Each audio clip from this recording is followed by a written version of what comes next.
तो my dear friends और students, आपके लिए आज अपन राजस्थान ज्योग्राफी स्टार्ट करते हैं। और जैसा कि बहुत से स्टूडेंट्स का आइडिया था कि सर थोड़ा स्माइल किया जाए। वो क्या होता है बेटा, ऑनलाइन में क्या होता है कि कोई कन्वर्सेशन बीच में नहीं होता है, ऐसा कोई दिक्कत नहीं। और लेकिन आपको कहीं पर भी राजस्थान ज्योग्राफी के लिए या राजस्थान जीके के लिए कहीं भी जाने की आवश्यकता नहीं। आप केवल अपने इस चैनल को अपना चैनल समझ करके लाइक और सब्सक्राइब करें और अच्छे भी दोस्तों को शेयर करें ताकि उनको भी बेनिफिट हो। ठीक है, आपको यूट्यूब चैनल के लिंक आपको मिल जाएगा ज्योग्राफी बाय सुरेश जांगीर का। और इसके अलावा कोई क्वेश्चन नहीं है जो मैं आपको बता देता हूँ। इसके अलावा राजस्थान ज्योग्राफी में कोई क्वेश्चन इसके बाद नहीं है। यानी मेरे द्वारा इतनी कोशिश की गई है कि मोर एंड मोर जो भी क्वेश्चन आपके यहाँ बन सके वो आपको यहाँ पर अवेलेबल हो जाएंगे। चलो ठीक है, इसी के साथ अपन राजस्थान ज्योग्राफी का जो है आज फर्स्ट चैप्टर स्टार्ट करते हैं। इसके पहले फर्स्ट क्लास में अपन ज्योग्राफी की फर्स्ट क्लास वाला आप लेक्चर देखना, उससे अपन अक्षांश देशांतर के बारे में थोड़ी सी डिटेल ले चुके हैं। ठीक है, तो यहाँ पर राजस्थान के लिए अपन सबसे पहले बात करते हैं अक्षांश की, कि राजस्थान और अक्षांश का कहाँ तक संबंध है। यही माने कि अक्षांश, जैसे सबसे पहले अगर भौगोलिक वे में किसी चीज को पढ़ा जाता है तो केवल या तो अपन राजस्थान की अक्षांश से विस्तार पढ़ते हैं या राजस्थान का देशांतर विस्तार पढ़ते हैं। तो अक्षांश विस्तार के अंतर्गत लास्ट क्लासों में अपन ने पढ़ा कि भाई अक्षांश जो है, जैसे कि यहाँ पर ग्लोब पर था, आपने पढ़ा भी होगा। लास्ट क्लास में अपन ने बात करी थी अक्षांश शब्द का सबसे पहले प्रयोग किसने किया था, एरिस्टोटेलिस ने किया था। कि अक्षांश का निर्माण कब हुआ, कि 1884 में हुआ। और यहाँ आपने देखी थी सबसे महत्वपूर्ण थी आपकी कौन सी डिग्री, कितने डिग्री, 0 डिग्री। 0 डिग्री जिसे अपन भूमध्य रेखा के नाम से जानते हैं, विषुवत रेखा के नाम से जानते हैं, आधार रेखा है, इक्वेटर लाइन आदि नामों से जानते हैं। यहाँ पर इसके 2 गोलार्ध है, उत्तरी गोलार्ध हो और ये दक्षिणी गोलार्ध हो। ठीक है, तो सबसे पहला क्वेश्चन तो अपना यही से आता है कि राजस्थान भूमध्य रेखा की कौन से गोलार्ध में स्थित है। तो कौन से गोलार्ध के लिए अपन यहाँ पर बात करेंगे कि आपका राजस्थान का लोकेशन है, इस प्रकार से राजस्थान स्थित है। यानी अपन यूं कहें कि भूमध्य रेखा के राजस्थान कौन से गोलार्ध में गया, उत्तरी गोलार्ध। यानी राजस्थान का विस्तार जो होगा, अक्षांश विस्तार, वो कौन से गोलार्धों में होने वाला है, उत्तरी गोलार्धों में होगा। ठीक, यहाँ पर महत्वपूर्ण अक्षांश की अगर हम बात करें तो राजस्थान के दक्षिण से एक महत्वपूर्ण अक्षांश रेखा गुजरती है, जिसके बारे में पहले डिस्कस कर चुके हैं। 23 से 1/2 डिग्री नॉर्थ यानी उत्तरी अक्षांश रेखा, जिसे आप कहते हो कौन सी रेखा, कर्क रेखा। कर्क रेखा राजस्थान के दक्षिण में, दक्षिण से गुजरती है। यानी महत्वपूर्ण अक्षांश में केवल एक अक्षांश होगा। यानी अगर ये कहा जाए कि राजस्थान से कितनी महत्वपूर्ण अक्षांश रेखाएं गुजरेगी तो केवल एक गुजरेगी, कर्क रेखा। और जैसा कि लास्ट क्लास में अपन फर्स्ट क्लास में बात कर चुके, राजस्थान विश्व में कुल महत्वपूर्ण अक्षांश कितने आते हैं भाई, 7 आते हैं। अब यहाँ पर राजस्थान के दक्षिण दिशा में अगर अपन कहें तो यहाँ पर ये तो आपका जिला होने वाला है भाई, कौन सा होगा, बांसवाड़ा होने वाला है। ये बांसवाड़ा है और ये आपका जिला हो जाएगा कौन सा, डूंगरपुर। 2 जिले हैं, बांसवाड़ा और डूंगरपुर। इन दोनों जिलों से गुजरती है दक्षिण दिशा में कौन सी रेखा गुजरती है भाई, कर्क रेखा। कौन से जिले के मध्य से गुजरती है तो भाई बांसवाड़ा के मध्य से गुजरती है और डूंगरपुर के दक्षिण दिशा से गुजरती है। डूंगरपुर के दक्षिण में अगर बात करें तो यहाँ पर एक गांव है जिसका नाम है चीखली। चीखली गांव बांसवाड़ा से गुजरती है। और यहाँ पर एक गांव है जिसे अपन कहते हैं कुशलगढ़। कुशलगढ़ तहसील है तो कुशलगढ़ से गुजरती है। लास्ट क्लास में पूछा गया था राजस्थान पुलिस में कर्क रेखा की राजस्थान में लंबाई कितनी है, तो 26 किलोमीटर। कर्क रेखा की राजस्थान में लंबाई है 26 किलोमीटर। और अगर अलग अलग वे में अपन बात करें तो फिर बांसवाड़ा में कितने किलोमीटर है, 18 किलोमीटर है। और डूंगरपुर में कितने किलोमीटर है, 8 किलोमीटर। तो वापस अपन रिपीट करते हैं, राजस्थान से कितनी महत्वपूर्ण अक्षांश रेखाएं गुजरती है, तो केवल एक गुजरती है, महत्वपूर्ण 7 है, जिसमें से अपन बात करेंगे एक है कर्क रेखा। कौन सी दिशा से, दक्षिण दिशा से। किस जिले के मध्य से, बांसवाड़ा के मध्य से। किस जिले के दक्षिण से, डूंगरपुर के दक्षिण से। गांव आपके सामने चीखली गांव है, कुशलगढ़ है, बांसवाड़ा का कुल लंबाई 26 किलोमीटर है। अलग अलग पूछा जाए तो 18 व 8 15 कर लेंगे। और फिर कितने जिलों से गुजरती है, 2 जिलों से गुजरती है। ठीक, अब अपन यहाँ पर राजस्थान का अक्षांश विस्तार देखते हैं। तो राजस्थान का अक्षांश विस्तार प्रारंभ हो रहा है 23 डिग्री 3 मिनट नॉर्थ से। अध्यात्म 3 मिनट को अपन 03 लिखते हैं। तो राजस्थान का अक्षांश विस्तार 23 डिग्री 3 मिनट नॉर्थ यानी उत्तरी अक्षांश से प्रारंभ होता है। और राजस्थान का अक्षांश विस्तार जो गया वो कहां तक जाता है, 30 डिग्री 12 मिनट तक जाता है। और ये भी नॉर्थ है। तो अगर ये कहा जाए कि राजस्थान का अक्षांश विस्तार कितना हुआ, तो 23 डिग्री 3 मिनट से 30 डिग्री 12 मिनट उत्तरी अक्षांश में राजस्थान फैला हुआ। ठीक है, नेक्स्ट प्रोसेस में आपसे क्वेश्चन कर लिया जाता है कि भाई राजस्थान से कुल कितनी अक्षांश रेखाएं गुजरती है, तो अपन यह कुल अक्षांश विस्तार कितना है, तो 30 डिग्री 12 मिनट में से अपन क्या करेंगे, 23 डिग्री 3 मिनट को माइनस कर देंगे, तो अपने पास आपका जवाब आ जाएगा 12 में से 3 गए तो 0 यानी 9 मिनट प्राप्त होते हैं, 30 में से 23 गए तो 60 डिग्री प्राप्त होती। यानी अगर ये कहा जाए कि राजस्थान का कुल अक्षांश विस्तार कितना है, तो आपको क्या जवाब देना, 7 डिग्री 09 मिनट या 9 मिनट है। ठीक है, फिर अपन नेक्स्ट बात करें कि भाई राजस्थान से कुल कितनी अक्षांश रेखाएं गुजरती है ऐसी, तो यहाँ पर ये अपन बात कर लेंगे। राजस्थान से कुल 23 के बाद 24 से लेकर के 30 तक होगी, तो आता है कुल 7 अक्षांश रेखाएं राजस्थान से गुजरती है। ठीक है, कुल अक्षांश रेखाएं 7 अक्षांश रेखाएं गुजरती। फिर बोला जाए कि मध्य से कितने डिग्री काटेगा, तो 24 और 30 में से अगर बात करें तो 27 डिग्री नॉर्थ, 27 डिग्री नॉर्थ यानी उत्तरी अक्षांश रेखा राजस्थान को मध्य से काटती है, या अपन इसे कहें राजस्थान इक्वेटर विभाजक रेखा कहलाती है।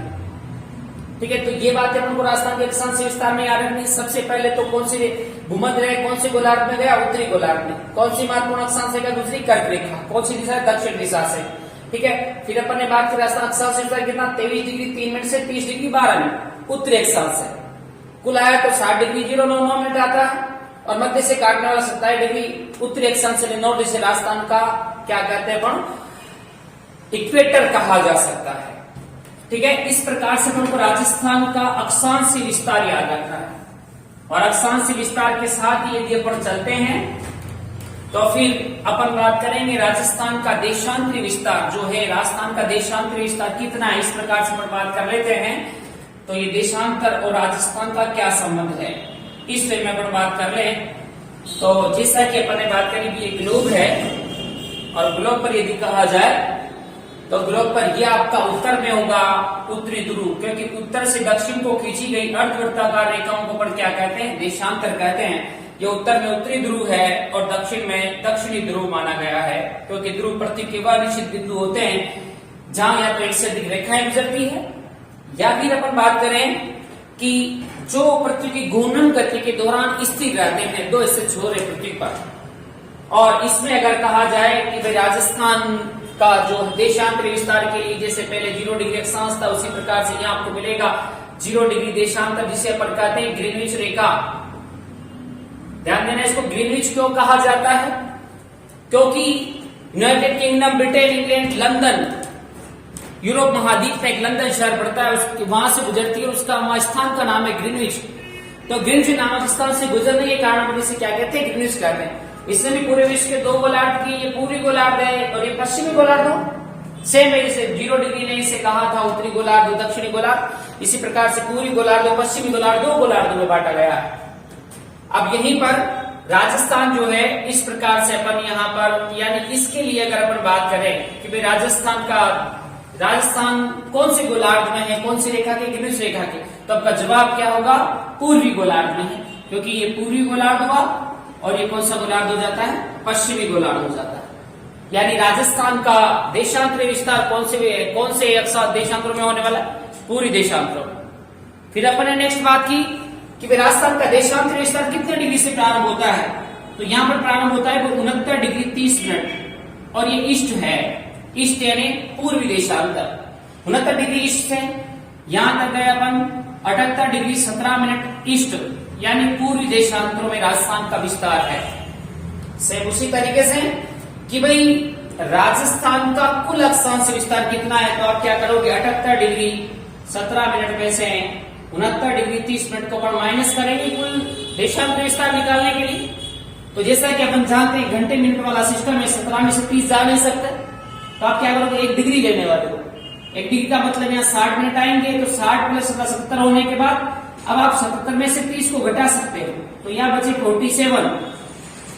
कितने बच गए भाई, 47 तो मिनट बचते हैं।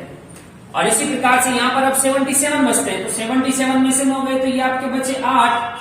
तो यानी अपन कह सकते हैं कि राजस्थान का कुल देशांतर विस्तार आपको प्राप्त होता है 8 डिग्री 47 मिनट।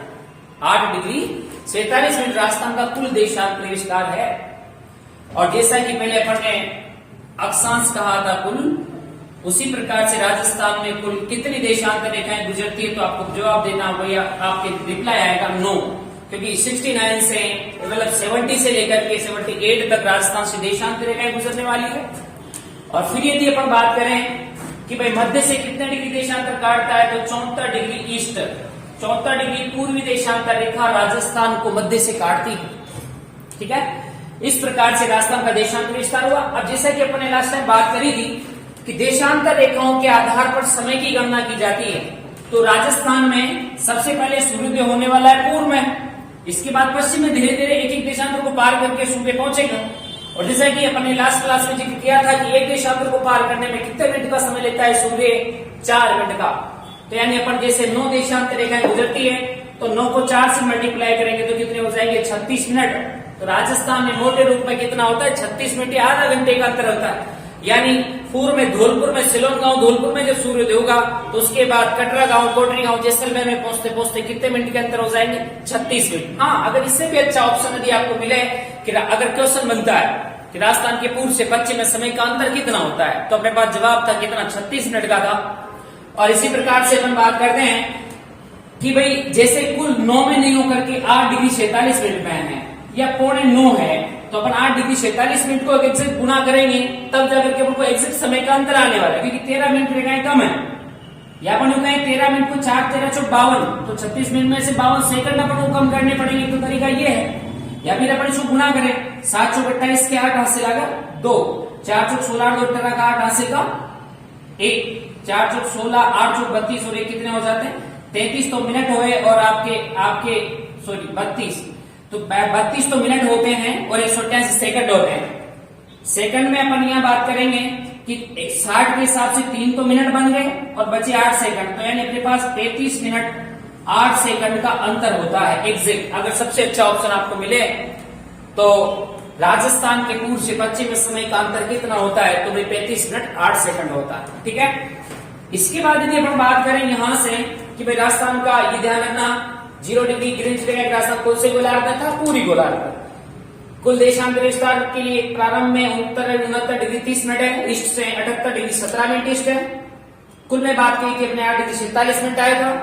कुल देशांतर विस्तार, देशांतर रेखाएं 9 गुजरती है, और पूर्व से पश्चिम में समय का अंतर 36 मिनट या 35 मिनट 8 सेकंड होता है। फिर यदि अपन देखते हैं तो आपके पास दोनों रिप्लाई हैं। अभी आपने देखा कि राजस्थान में देशांतर विस्तार कितना है, 8 डिग्री 47 मिनट ईस्ट, ये प्राप्त होता है। अक्षांश विस्तार कितना आया, 60 डिग्री 9 मिनट आया, ये नॉर्थ है। तो देशांतर विस्तार अधिक है या अक्षांश विस्तार अधिक है, तो आपका जवाब होगा कौन सा अधिक है, देशांतर विस्तार। अब क्वेश्चन होता है कितना अधिक है, तो आप 47 में से 0.9 को घटाओगे कितने बचेंगे, 38 बचने वाले। या 8 में से 7 ले तो कितने, तो राजस्थान का देशांतर विस्तार अक्षांश विस्तार से कितना अधिक है, 1 डिग्री 38 मिनट अधिक है। और एक और क्वेश्चन मोस्ट ऑफ पूछा जाता है, वो क्या होगा कि जैसे ये ग्रीनिच रेखा थी 0 डिग्री देशांतर ग्रीनिच रेखा, ये 0 डिग्री अक्षांश जिसे अपन ने कहा था क्या, भूमध्य रेखा।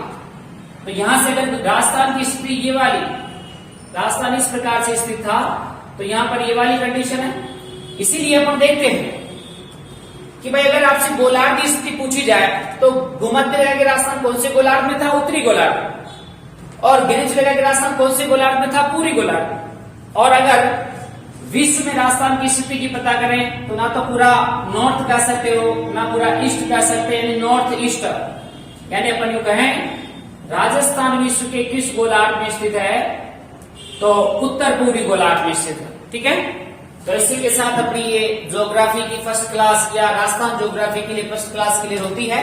इसके बाद अपन बात करेंगे, ये तो था विश्व में राजस्थान की स्थिति के बारे में रेफरेंस था अपना।